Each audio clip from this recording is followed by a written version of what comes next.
মাত্র ৫,০০০ টাকার প্রজেক্টর? এটা কি সত্যিই সিনেমা হল নাকি শুধু একটা খেলনা? হ্যালো বন্ধুরা, কেমন আছেন সবাই? আশা করি সবাই ভালো আছেন।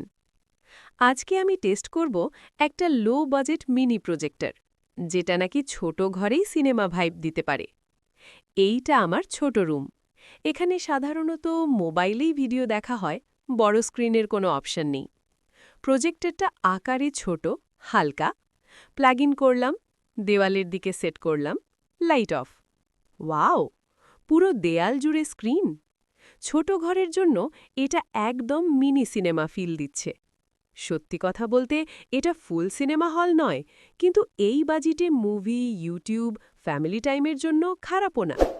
ভিডিওটা ভালো লাগলে লাইক দাও, কমেন্টে তোমার মতামত লেখো, আর নতুন ভিডিও পেতে চ্যানেলের পাশেই থাকো।